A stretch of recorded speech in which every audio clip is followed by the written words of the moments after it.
As part of our WECAN Stand for Humanity series, I'm really honored and I'm welcoming Tiffany Muller today. Tiffany, you're the president of End Citizen United and Let America Vote. End Citizen United is an anti-corruption group working on stopping big campaign funding, changing the system by taking big money out of politics. You're voted as one of Washington's most influential people. You have raised more than $200 million to help protect and strengthen democracy. You recruited over 4 million members and helped elect over 600 democracy champions. Tiffany, as we said earlier, it's sort of a good week for democracy. We've seen a regime change in Hungary. We have Magyar, who won after campaigning for 2 years and going into 700 cities and villages. Talk to us about your work and your purpose and why it is more important than ever. Well, first, thanks so much for having me on. It's such an honor to be here with you today. And I think that our country is in this really critical moment, right? We are seeing more brazen corruption, more pay-to-play government, really this kind of plundering of our government for personal gain and lining of the pockets of either elected officials or the biggest donors. And, the voters get this. The voters understand that Washington is working really well for people with power and money, but it's leaving everyone else behind. And so they're facing a situation where, a paycheck isn't going as far. They're constantly having to battle rising healthcare prices against rising housing prices versus rising grocery prices. And the reason that those things keep going up for everyday Americans is because in Washington, there are policy decisions going on that give the biggest tax breaks to billionaires and the biggest corporations. Yeah. These are policy choices. These are things we can change. And so at In Citizens United, our mission's really simple. We want to get big money out of politics. We want to clean up the corruption. And our goal is to put power back in the hands of the people where it belongs, right? Yeah. And to actually rebalance those scales between people power versus the power just being in the hands of the folks who can write the biggest check. And so I agree. I think this week was good. I think what we see coming out of Hungary is a real playbook for how we can actually get people engaged in these movements, how we can bring together a broad coalition to stand for a few things, an economy that works for everyone. And as you know, Magyar and the party really campaigned against the looting of the government that had been going on under Orban for 16 years. The anti-corruption message was central to overturning for winning that election. And, that's what we've seen across the world is that the most effective way to take out these authoritarians or wannabe dictators is actually through an anti-corruption campaign that can bring together different parts of a coalition that can come together to defeat them. Because look, when you have an authoritarian or kind of an oligarch system that's being set up, like what we're seeing here in the United States, there is bound to be massive amounts of corruption and massive amounts of lining their own pocket. So I actually think you're exactly right. I think we should take heart and take heed for what just happened in Hungary and take lessons from it, both for November 2026. But as we look toward the future, like how do we actually take our country back and how do we give power back to the people? Yeah. Tiffany, yes, and to everything you said. Now. Double click. Add to cart. Yes, thank you. You're a leading voice, obviously, with your work with End Citizen United. Where are you at now? What do you feel are the things that you need to concentrate on for the rest of 2026, which is a pivotal year because we have primaries in the US and all the states. Some have already had them. There were some successes with Spanberger and Mikey Sherrill and Mamdani and So how can this trend continue, and how can we ensure that America is gonna come through with this? Yeah, I mean, look, every single election cycle, we keep saying this is the most important election of our lifetime. Mhm. Once again, that is true as we head into November 2026.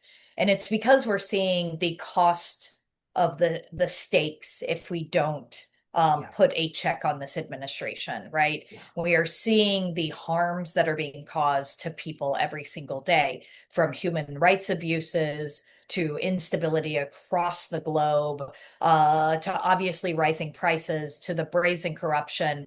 We have to have the ability to push back and push back effectively. And the easiest way to do that is to make sure that we actually control a branch of government in order to be able to exercise some checks and balances. yeah. So, our goal is, how do we get anti-corruption legislation? How do we get democracy defense passed and into law?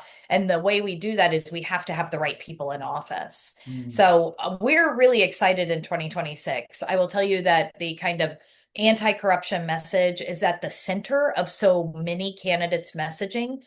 We rolled out a campaign called the Unrig Washington campaign, which is three really simple, common sense solutions.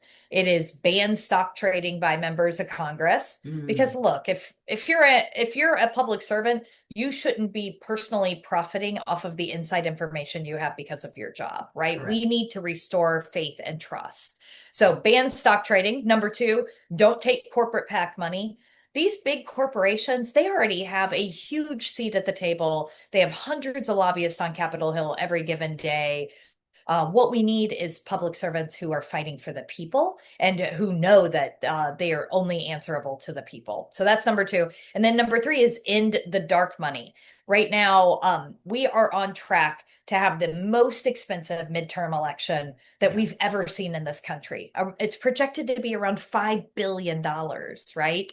And so we need to make sure that we know where that money's coming from, that we can trace it back, that we can hold corrupt actors accountable. We can't do any of that if we don't know where the money's coming from. And, that is something that can be passed tomorrow with a simple vote of Congress, but we Mm. need the right people in office. So we're really excited. We already have over 200 candidates running on those messages.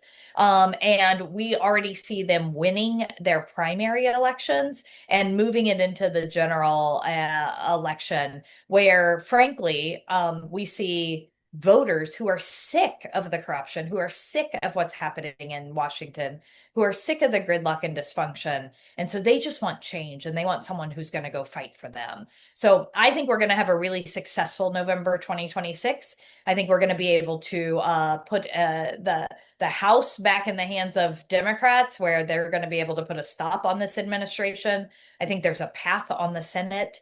There's some really important governors and attorneys general and secretary of state elections across the country. And I've been traveling the country and talking to people all across the country doing town halls.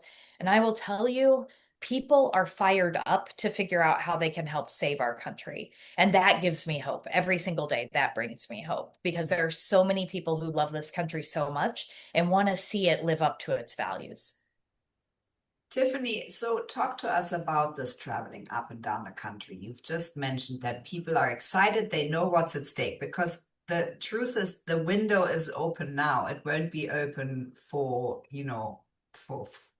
all the time in the future. So really for Americans, but really also people around the world, because this doesn't just impact America, as we can see right now with the world and Right. Iran. This impacts the absolute all of us, every single country, and the repercussions are big, and the craziness is real. So what do you feel, sort of, what is the pulse on the ground? And the other thing that I'm interested in, there is a lot of Republicans that possibly will change their mind because of this craziness, and the president of the United States going after the Pope, and you name it, in a long list of people he's going after. So is there a home for them within the Democratic Party to come to? Because it's a two-party system, someone will have to open their doors to accommodate people that change their mind. Right. Yeah, these are all such good questions. But first, can I just double click on the craziness is real? You are so right. The craziness is real. And so I travel the country, I would and do town halls with candidates and Yeah. rallies and forums and roundtables and have the chance to talk with both our members and voters at large. And what I see is an almost desperation about wanting to be more involved to help save our country. Mm. And you know, I have been in this job for 10 years. I remember in Trump 1.0 traveling the country in 2017 and 2018, and it was more of a kind of righteous, happy anger about taking Hmm. our country back that first administration. This time it is more fearful, right? People are seeing just the off the rails craziness that is happening and the abuses of power.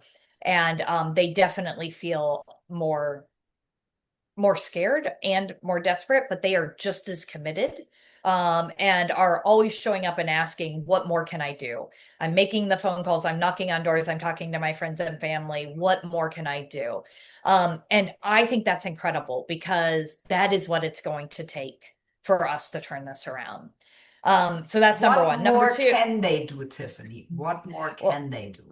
well, look, one of the things I say all the time, and that I did not make up, but courage is contagious, and it Yeah, absolutely is. yeah. And I think that people should not overlook how important it is to just keep showing up, because the person next to you might not have wanted to show up that evening. And by having you there, it helps bolster them to show up the next time too. Mm. So, look, we need people telling stories and telling their story about how they're being personally impacted by the corruption or by the degradation of our democracy, by rising prices. We need people to tell their healthcare stories. We need people to tell their ICE stories. We need people to keep telling their stories. We need people to talk to friends and family.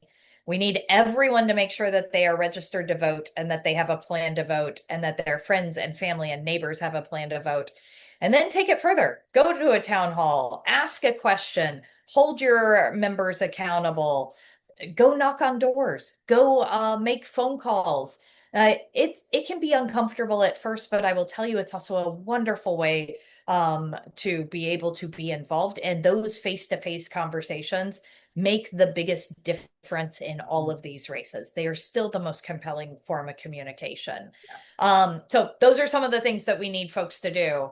And then to your question about opening our doors, right? Like we just did some new polling and research, and one of the things that we see is there is quite a bit of appetite around particularly independent voters who voted for Trump because they thought he was going to take on corruption to actually come back and vote for Democrats in Mm. 2026.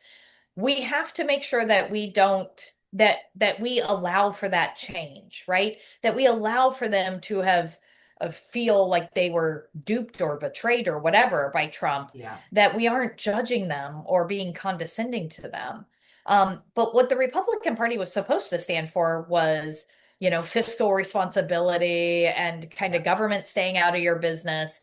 And instead, we see, a $5 trillion tax cut that went to the billionaires and the biggest corporations, the largest transfer of wealth from the lowest 50% in our country to the upper 1% in our country that we've ever seen. Mm. It's blown a hole in our deficit and in our debt.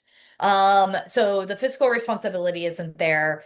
We see this targeting of people based on just who they are. That absolutely is not what any party is supposed to stand for. Yeah. And we see these human rights abuses, and then we see the brazen corruption and just the giveaways and the lining of their own pockets. So we have to be willing to accept people in who maybe aren't with us 100% on everything, and that we can find common ground to kick out a do nothing Republican Party that is kowtowing to a dictator in this office. So we have to we have to be willing to accept a broad coalition. That's what it's going to take back this country.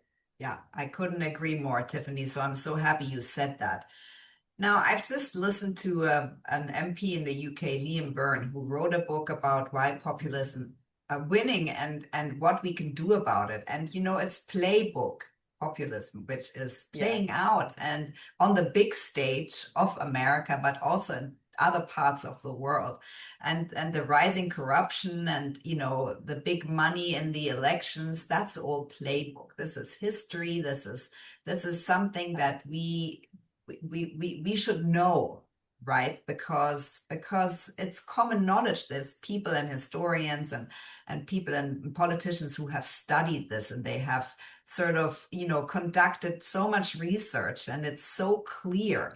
Why do you think it is still Why do you think people are still so divided? Because America is made up of people who must be hurting now, right? Because the Yeah. economy, the rising prices, why are there still so many people on the other side thinking that what he's doing is the right thing?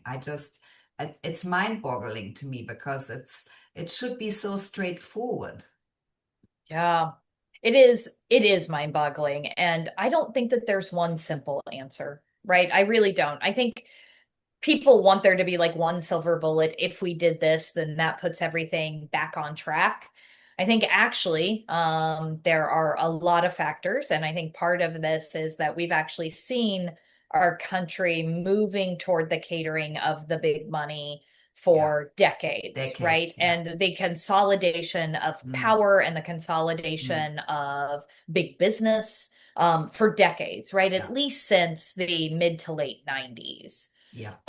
So this has been growing over time.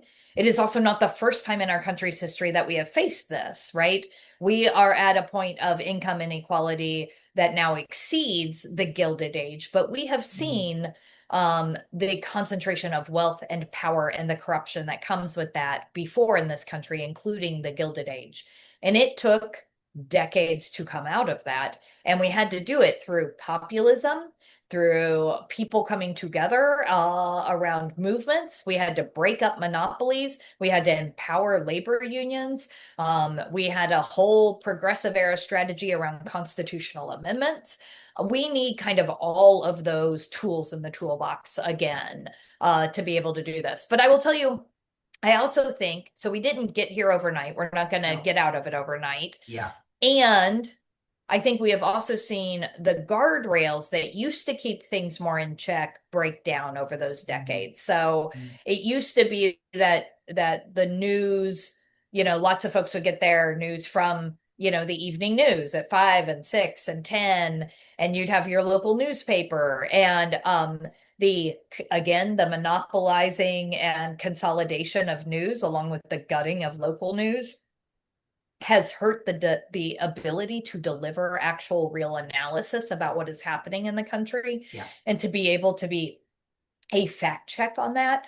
I think the fact that all of our news is for-profit news, except for PBS, is a real problem. It's all about clicks and about headlines and Yeah. not about actually analyzing and delivering a story. I think the rise of social media, and so many people not knowing what is or isn't true, or even where to go find out what is or isn't true, has been a real problem. And then we also have a breakdown in faith and trust in all of our Mm, institutions, government, education, community leaders, churches.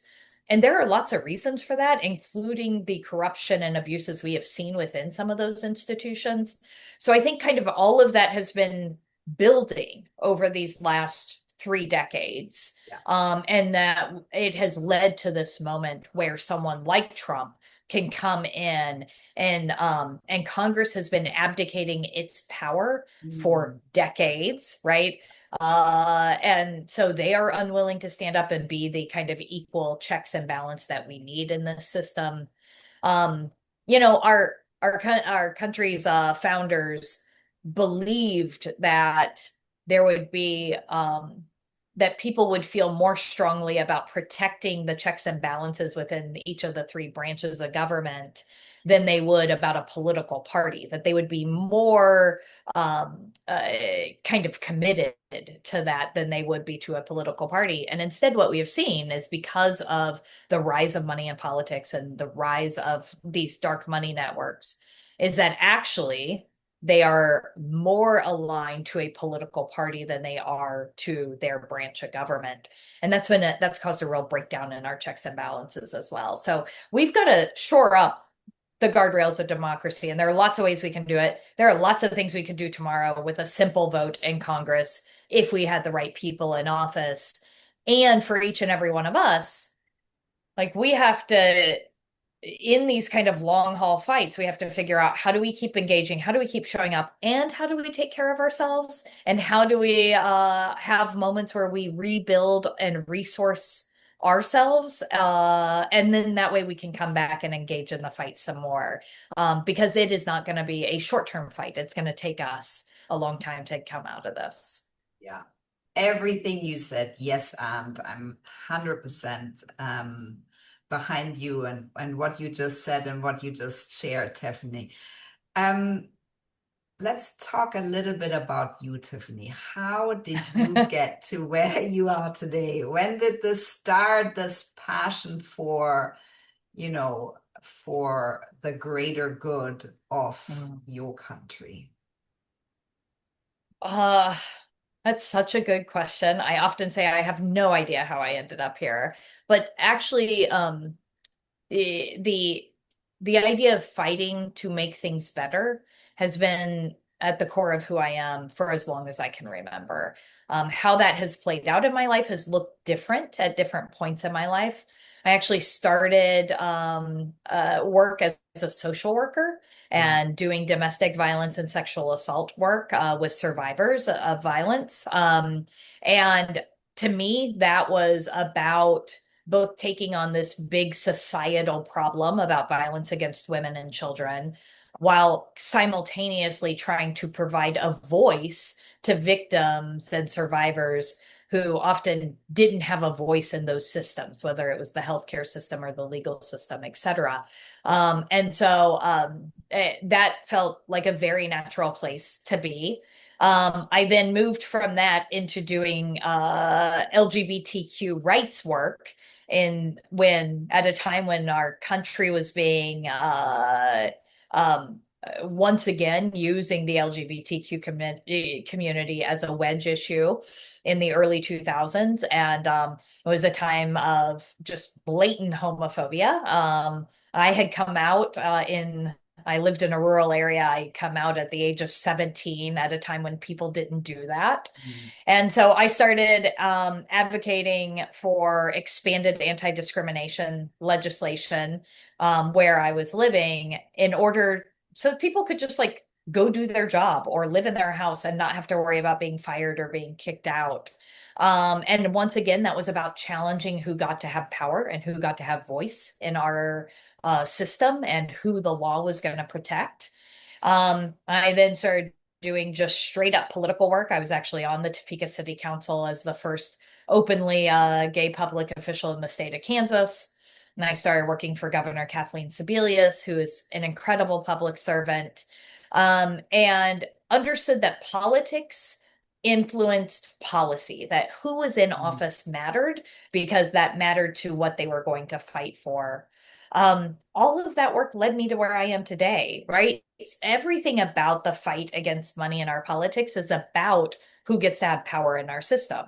Is it going to be the voter, or is it going to be the biggest moneyed interest? And right now, our country is making a decision that it's going to be the big money. And I am so proud and honored to have helped lead this effort for 10 years to build a countervailing force and pressure to try to rebalance those scales a little bit. And so that's kind of my through line, is about challenging power, challenging who gets to have it, and standing up for people who often feel like they don't have a voice. Yeah.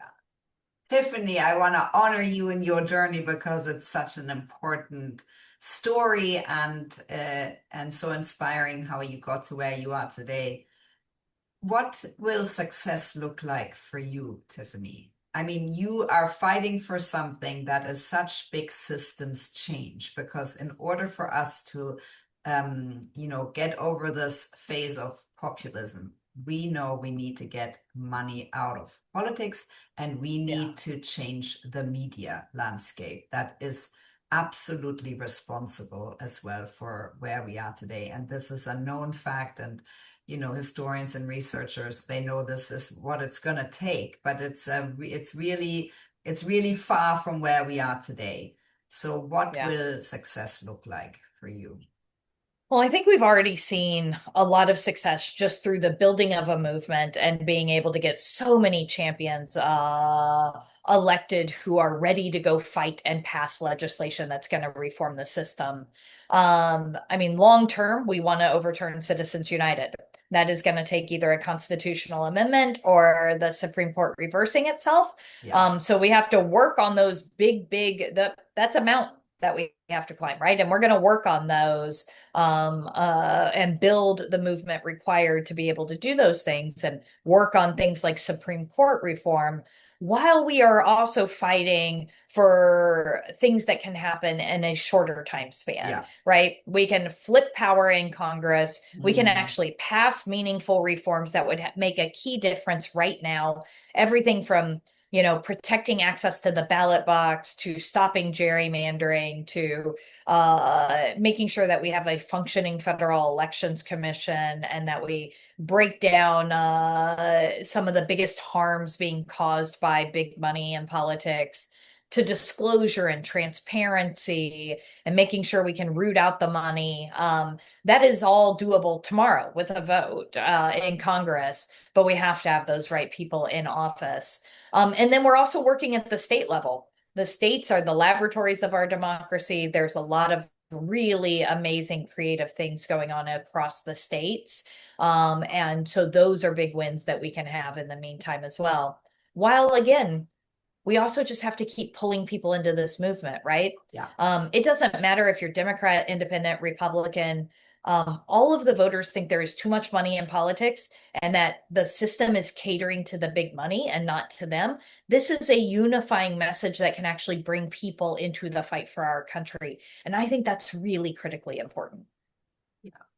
And that's what we have. We can vote with our money every day. That's We right. can That's vote with right. the time and the resources we have. And obviously, we can vote on the ballot.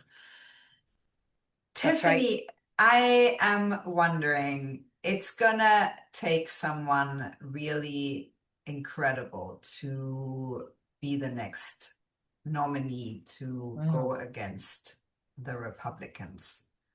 What do you feel that person needs to possess? But I think that here's what I would say. I would say that we know that there are some incredible leaders looking at 2028. I think that there is going to be a really big, robust process to figure out who the next nominee is. At this point in 2006, nobody was thinking that Barack Obama was going to be the next nominee, No. right? That was not, so I think that we also don't know what we don't know. Yeah. And here's the other thing, but I do think that there are incredible people looking at the 2028 race. I think we do have some really incredible orators and communicators. I think it's going to take someone who's really authentic and who can Mm, deliver a message that's about the people and that people feel like they mean it and that they're going to go fight for them. yeah. Here's the other thing. I think sometimes we want someone to come save us. And I get that, right? Like I understand. I want someone who has the answers and who will put everything back on track. But it is not going to be one person. When there's not a Messiah-like figure out there who is going to come save our country, it's going to be all of us together saving our country. And whoever ends up becoming the nominee, whoever is the next president of the United States, is going to need all of us to be just as engaged as we are today in order to then make the changes and to force the changes that we know need to happen. So I think that, like I've been so inspired by things like we've been a partner in the No Kings rallies, and it's been Yeah. so inspiring to see so many millions of people Mhm. show up. But it is not about showing up on that one day or showing up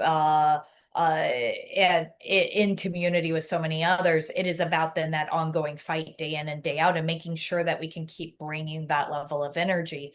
So I think that there will be people coming off the bench that we don't even know about yet, including my guess is some big names that decide it is kind of an odd Time. time. Yeah, it is time. But what is most important is that each of us understands our value and our power in this process, Yeah. instead of just looking for someone else to have the answers. Yes. Thank you for putting the ball back into the people's court. Yeah. Well, that's where the power is, Yeah. right?